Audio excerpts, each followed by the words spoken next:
I purposely introduced the traditional and the modern way because if you look at traditional thinking, those born in the 1930s and all that, the way they work and the way people work now are very different. Of course. Hello everybody, welcome to another episode of, actually I don't have a title for this show yet because we're trying a new format and this time I have a co-host. Again, so I'm back. So yes, Victor is back. So Victor is the CEO and founder of EP2 Consulting, which is a company that specializes in Industrial relations. This is So all apa itu industrial relations? You want to explain what is industrial relations? People always very confused one.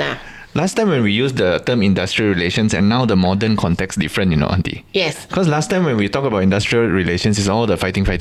And disputes between employer, employee, trade unions and all that. Now it's still the same meaning, but now the approach towards industrial relations is very different. It's all about employee relations. I feel that's the better term. That means how to kaitkan the hubungan. The focus is on the company, doing well as a business. The employees' wellness also taken care of. So how do we merge them together? That's my job. Itulah, speaking like a consultant kan. Tapi banyak disputes along the way, right? So part of my job is also to handle disputes. Today you want to talk about a disputed matter, right? A disputed matter, we're going to talk about something which is often misunderstood by the public. Constructive dismissal. Actually, I have a lot of followers come and message me. They will ask me, Auntie, my boss asked me to resign because I'm not performing. Is that constructive dismissal? Okay. The moment they ask me this, I already know they don't know what is constructive dismissal. Maybe we should start with what is constructive dismissal. Yeah, we should start with what is constructive dismissal. Because the term itself is quite misleading. Yes, the term itself is quite misleading. So, how would you explain what is constructive dismissal? In the simplest possible way, Yes, simple possible way.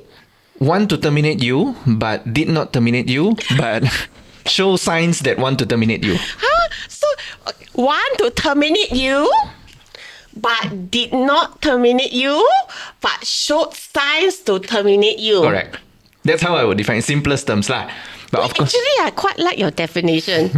It is very nice. Classic example is like the boss knows that if I want to terminate someone, got risk because someone told me before terminating employee in Malaysia can be very risky, can be very expensive. Yes. So I don't terminate. I do certain things and I will force him to leave by himself. How do you force is the question, right? So it can be many examples, right? Yes. So example maybe the boss saying, I purposely hold back the gaji, or I start to cold storage this person, don't want to talk to this person, go for meeting, don't invite this person, take away his job scope. These are all examples of what can constitute constructive dismissal. So on a typical constructive dismissal case, it will require to a certain extent the employee resign. The employee must leave because the company is not terminating. Okay, maybe the proper word is employee must leave lah. Yes. Must decided to abandon the job first, right? But why the abandon? Because they are forced to abandon the job. Yeah. So when you guys come and tell me, they're driven out lah. They're driven out. So when you guys come and tell me, boss want to terminate me because of poor performance, they put me on PIP. That is termination. It is very different from constructive dismissal. Constructive dismissal is like you decide to leave the job, but because of the terms and conditions become unbearable. Correct. Yeah. So a lot of people sudah very kanchiong kan. Wow, auntie like that. So if my boss got favoritism lah, then always scold me in public lah, then they always text me at midnight lah. It's a very unconducive working environment. Is that constructive dismissal? Yeah. So the definition we give tadi, right? You cannot just take my plain simple definition. There is a test. There's a test, correct? There's a test. So I think if you are facing this situation, you must put it through the test. Yes. And the test is very often misunderstood. Yes. Okay, but it is a simple test. Maybe I let you do the test. What's the test? So there is two types of tests. We do the simple one. We call it the unreasonable test. So unreasonable test is all this thing lah. when the boss menganjing membabi kat situ lah. They scold you in public lah. There is favoritism. When there's increment that time, everybody gets that you don't get. Boss is just being unreasonable. Tax you on a public holiday. That kind of thing. When you are sick in a hospital, then they call you. Can you please do this work? Why? I mean, the hospital, those are all being unreasonable. That is called the unreasonable test. Right? Unfortunately, I want to tell you, after a certain case, Wong Ji Hong versus Cathay, Correct. which and we can talk a little reinforced bit very about recently. Reinforced again very recently. Yes, that if you are leaving your job because of an unreasonable situation, the court will tak layan you. It will tak jalan on it. So, in order to successfully sue your employer for constructive dismissal, it needs to pass the contract test. Yeah. So, what is the contract test? Okay, first thing, whatever that you allege that the company has done, it must be a breach of your contract. Yes. Okay, that's first thing. So you need to go through your contract and you need to ask yourself, I'm not happy with this treatment. How is that a breach to my contract? Is it stated? It must be a breach. Yes, Number two, that is right. the breach cannot be, like a small little breach. It must be a breach that goes to the root of the contract, which means it needs to be something substantial lah. Yes, something substantial. It cannot be something very reme-teme. Correct. So if you have like a misunderstanding of interpretation, you cannot use that and say, oh, this is constructive dismissal, I want to sue the company. Tak boleh. I have a question for you. A lot of followers come and ask me, if the change of notice period is considered as a significant breach. It is. I think it is because number one, it is a term of your contract. It is a substantial term, obviously. Otherwise, it won't be written down, right? Yes. But a change here, how would it affect you so drastically that it amounts to a breach? I think that is the point. So, if by the way you say it, actually, if you change the notice period, it doesn't come across as very severe, the breach. I would say how is it changed is the deal breaker. The method in which it's being Normally, changed. what they will do, they will write it on a handbook and say this is new. Or they put out a memo like that. Okay, so I feel that if it is put out in a memo, if there are changes, and then the company say, guys, we have updated our handbook, updated our policies, here you go, these are our new terms. Not the best way to roll it out. But if they open up sessions to tell you why they changed that, explain a little bit, and then get your feedback. If people dispute, I insist I don't agree to it, strictly speaking, tak boleh lah. The company cannot change lah. the company cannot change lah. Correct. But that is where the second part of your test is being the test that is tak layan by court, right? When you the mentioned unreasonable test. But when we go to court, we always talk about reasonableness also. Yes. How that's reasonable. True, so that's if true. I can show that, 99.9% of the company agree to this change, only one fella don't want to agree, and the company bulldoze his way through, you claim there is a breach of your contract. Chances are it's more of a fair fight here lah. Yes, that's I correct. wouldn't say that automatically you win because you rejected it and the company bulldozed his way. Doesn't work like that. So anyway, I think this is best illustrated with an example. So recently there's an award in the IR court about this clinic. We want to keep them anonymous. So you guys don't go kecam that poor fella. So there is this, it's a chain of clinics, right? Yes, it's a chain of clinics. Quite a popular one. Quite a popular one, yes. But we cannot tell you which clinic is it. We name it as Clinic Logi. Okay. Let's say we call it because I'm looking at my house Logi. Okay. Okay. Let's say we call it Clinic Logi lah. Clinic Logi. So what happened to Clinic Logi? I'm just thinking, what if there's a real Clinic Logi listening to It's Logi, not sponsored by Logitech, by the way. Okay, anyway, so Clinic Lobby changed a lot of terms and condition for this particular doctor that works in the clinic. Okay.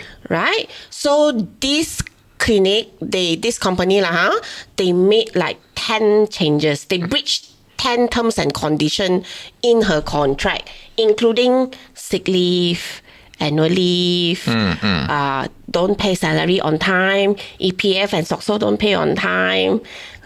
So she decided to leave her work. And then she sued for constructive dismissal. Okay. Okay. This case, it's not only limited to one doctor. Actually, when companies change terms and conditions, Yes. normally they roll out it affects a lot of Correct. people. So I think your clinic logi case involves maybe like belas-belas orang. Yes, Belas-belas orang. And how many clauses? I don't know whether it's the same clauses for every single person, but what I read through in the case was there were things like hours of work, annual leave, I think, was reduced. It used to be called 24 shifts. That means in the contract, the company give you 24 shifts. Now the company is saying we are changing to 12 days. Oh, okay, that's So- like so- 50% discount. So what's the meaning of 24 shifts? That one, of course, was being disputed. The employees of the clinic say 24 shifts could mean 24 days because one day I work one shift. Right? Unless one day I work two shifts, then it amounts to 12 days. So this was being disputed. Now, when they walk away, that means they left their employment and Yes. they say that I was constructively dismissed. They sue this clinic. Then when you go to court, the court will look into, okay, what's your contract? What does it say? Yes, Your contract that's right. say that you are supposed to be paid salaries by 7 hari bulan or first of the month or whatever, Yes, right? correct. And this wasn't done. Is it a breach of that? Yes, it was because Okay. they did not pay her on time. Correct. And then is it a breach of a fundamental term? Of course lah. When it comes to gaji, it's always fundamental term, Correct, okay? correct. We are here not to make friends, we are here to make money. Yeah. So every single one component, when you talk about annual leave and all this, is being scrutinized through these tests. Number one, is there a breach? Number two, is it fundamental? So just to give more examples, more context to this discussion, right? Let's use the 24 shift lah. Okay. 24 shift Complicated. to What 12 does- days. What Yeah. does 24 shift mean? I don't know lah. Maybe this is within Maybe the one medical shift profession. is considered one day. Normally, one shift is like maybe 7 to 7, like that. Right? Correct. So I would think one shift is one day, but when you call it from 24 shifts become 12 days, I would look at it as a 50% reduction. Yes. Right? But if you go by working hours, let's say one shift is 12 hours. One day is 24. So 24 will become like actually 12 days lah, because one day is 24 hours ma. Correct. Right? Again, the definition was very grey and unclear, right? So the company decided to change it, and obviously the employee didn't agree to it. Correct. And this was what they use this term a lot, unilateral reduction. Unilateral means no negotiations done, no discussions done. Terus they announced that these are the changes. This is when now you bring in the professionals, They use all these big words, Again, unilateral. Unilateral reduction, that means I didn't inform of anything lah. I just say, okay, this is the new contract. These are your new terms and conditions without consent. That reminds me of the insurance company. When they increase your price, they also just And they just sneak it in. they just send you an SMS and an email that said they don't even get your consent. Yeah, so it's a big no-no lah when it comes to employment. I feel that companies, when I introduced IR, right, I purposely introduced the traditional and the modern way, because if you look at traditional thinking, those born in the 1930s and all that, the way they work and the way people work now are very different. Right? Of course. That's why when we talk about what should companies do if they want to change certain things, changing benefits, changing terms and conditions, inevitable one. Sure will happen one day. But does that mean that everything will amount to a constructive dismissal? Each time you change, employee not happy. You're never going to get 100% of the people happy. Right? That's right. Right? Or what That is if the true. company is not doing so well, have to cut 20% temporarily? Confirm everybody not happy. But does that mean all the companies will be sued on constructive dismissal? I don't think so. No, I I think don't it's think so. a method of how you manage. And how you roll out your new policies, I think that is Correct. also very important. Yeah. To me, that one is the deal breaker lah. So anyway, just to update you guys what happened to the case. Obviously, in this kind of situation, it was very clear the employee won the case. And she was awarded quite a significant amount I think of added together compensation. it passed 1 million. No, 200 over 1,000. But all the employees, if you added It's together, all lah, because yeah. one employee is Correct. 200 over 1,000 because it was belas orang kan. Yeah, It yeah. ended up in millions. But for this particular employee, it was more than 200 over 1,000. Correct. Okay? I find it quite sad, because when I see that if a company lost ringgit 1 million to employees, just because the terms and conditions were not changed properly, I feel like, oh my God, This is where they're very kiam lah. They should have higher E2 consulting. It's true, because if you read through the case, I read through the case document, right? The company did not defend the case very well in court. They did not even submitted sufficient documents to defend their case. And when the claimant, which means the employee, went there and give their testimony, the company even didn't cross-examine. They didn't go against her, This is my question also. If you guys, silence on set, please. If you guys don't plan to challenge the claimant at court, why not settle it out of court and go through all this stress? Seriously. Actually, I note what you just mentioned in the start of the case, right? Not very normal. The judge actually commented something about... Yes. They already put there, they said that there was no bundle of documents submitted. The paperwork was insufficient. I read between the lines lah. You read between the lines? Yeah. Chang, chang, chang. I read between. I think there was an issue there between the legal company counsel and legal counsel. Maybe they were, not... I think there were disputes there. That's how I read it. Otherwise, I don't think you would go to the extent of... It was an unusual case. Yeah. It is an unusual case because Correct. normally the company counsel is sangat ganas punya. Yeah. And this one you can see they are very chill, very relaxed, which is very unusual. Okay. Which brings me to a point. I read a lot of these court cases. I notice if you guys don't hire proper legal counsel, memang your chances of winning is lesser. I have noticed that because they don't know how to argue one and they are not familiar with the law. Yeah, positioning is important. How you angle your case, even before termination.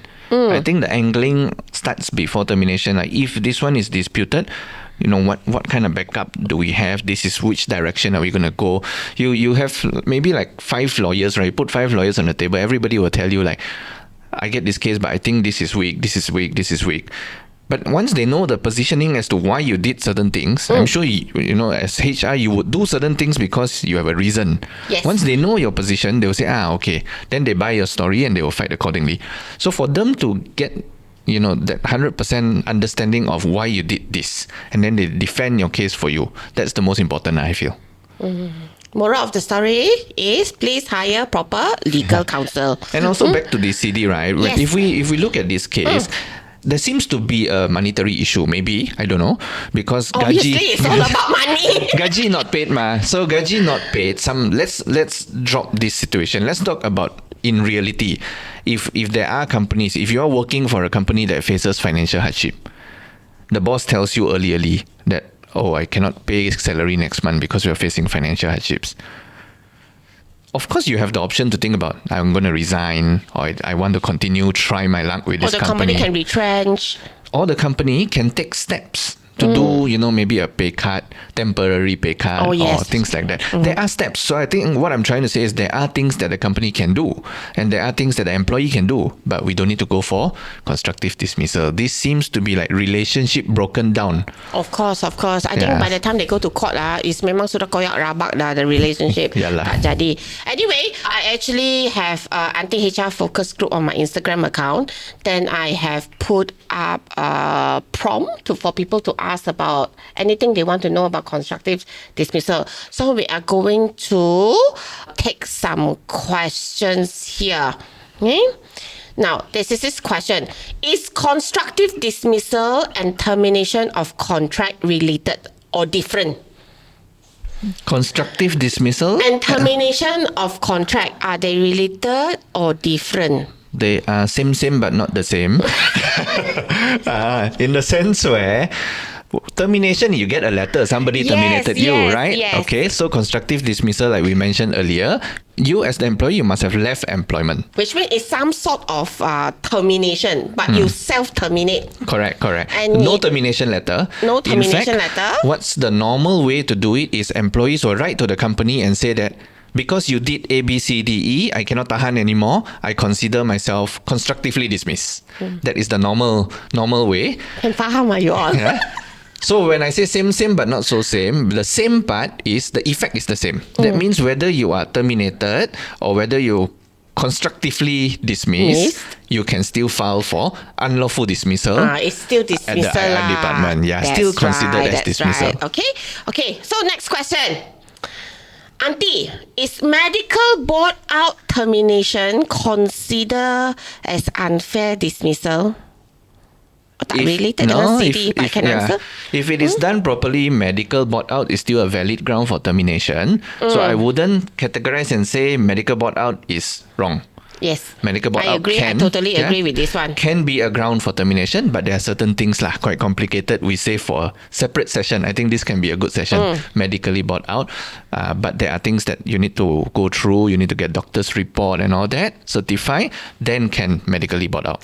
If you guys are interested to know more about medical board out, sila comment, okay?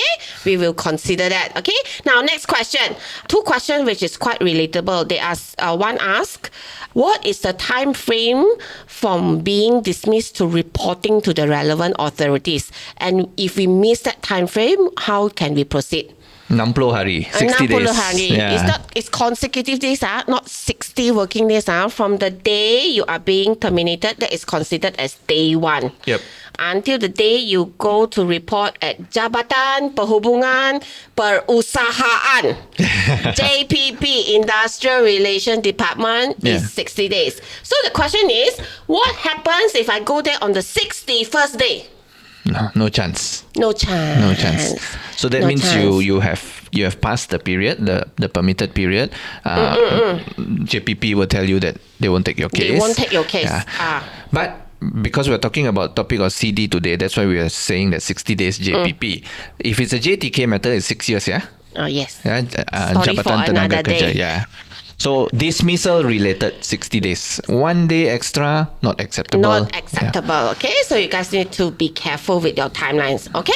Next question. If company force resignation with resignation letter, is it still constructive dismissal? Can I go IR court to get justice? How? Quite related here, but still different in the sense where forced resignation is forced resignation. Forced resignation means your company maybe did something to you. Do something very stupid like preparing the resignation letter for you to sign. Correct. And then ask you to sign. Or if they say if you don't sign this, then they will threaten you to do something, and that can be forced resignation. Normally, if you don't resign, I will PIP you. Okay. That is the normal threat. Yeah, that one. I would think that there is case law before, of course. It's considered as forced resignation. Okay, so forced resignation is important for you to establish that if I don't sign, I will be sacked. That's the criteria of forced resignation. So if I say to you that you have the option of considering, today I got a serious case, right? I got a serious case against you.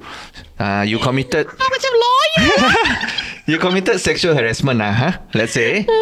She's capable of sexually harassing people. So good example.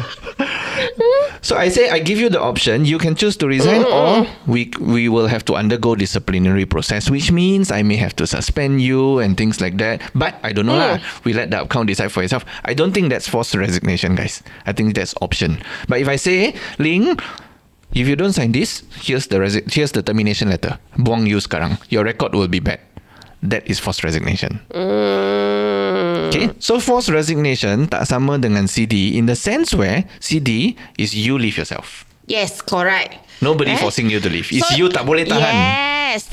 So you guys always have to remember, so constructive dismissal requires you to make a conscious decision of leaving employment. It is very different from termination or force you to resign. Correct.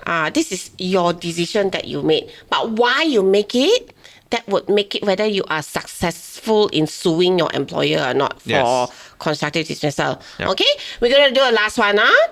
If you are under probation and was terminated due to poor performance only after receiving a show cause letter, is that considered as constructive dismissal? Oh, this question is hanjo to the max. I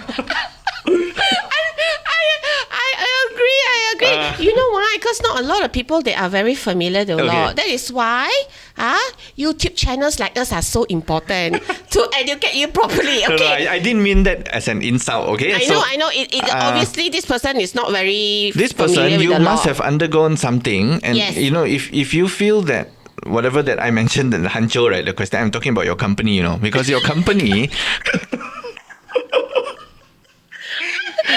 because the company is mixing up the process between performance, misconduct, and probationer. Yeah. So if you talk about poor performance, plus termination, everything. There's no show cause, you know, in there. So let's see the question again. Okay, if you are under probationer lah. Okay. And you're being terminated due to poor performance. Okay. So poor performance, probationer, you shouldn't receive a show cause. Okay. And only after receiving a show cause letter is that considered as a CD.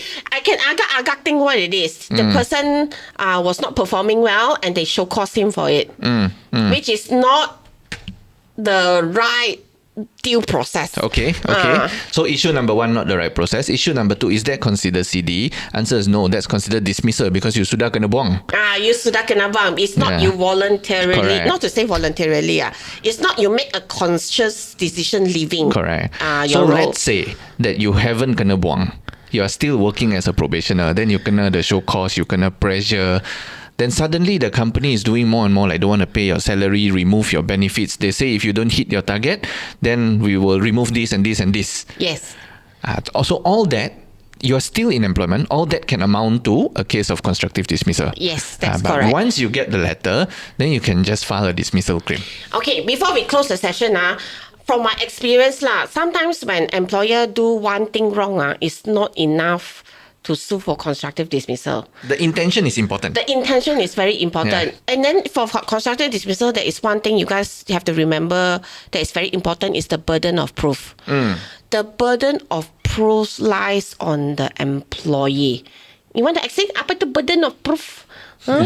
Burden of proof means what it says the responsibility to prove the case. Yeah. The case, which means you need to collect evidence. You need to make sure you identify what did the employer did incorrectly. Yeah. It's your job to prove the company is wrong. It's not the job of the employer to prove that they are innocent. Correct. The burden of proof is with the employee.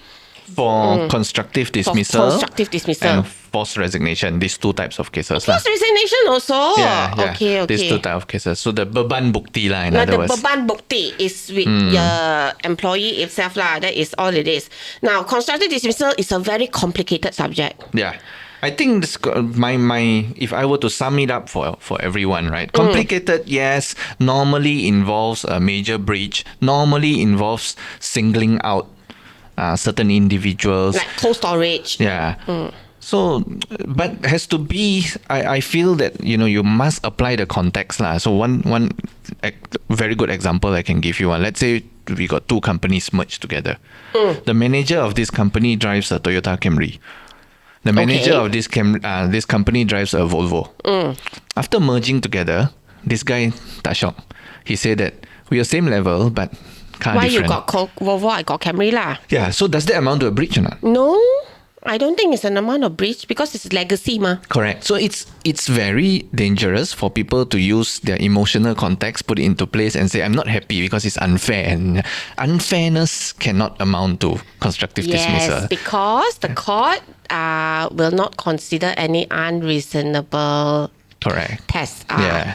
So you must look into your contract and see how there is a breach. Only when your contract say A and the company say, I'm giving you A minus. Then they didn't explain why. A minus, still great. Probably not enough, right? But it have to be like B. Contract give you B, then they give you B. That is obviously conflicting, then cannot lah. Correct. If A minus can, it has to be like the other clinic logi case. It's actually they breach. Clear cut lah, that one. They breach like 10 minus, so it's A minus. Then it cannot. Yeah. Okay, that should be it. That should be it. If you have enjoyed this episode and you want to encourage my darling Victor come back and we can banter more about court cases, please like, share, comment and subscribe. Bye. Bye.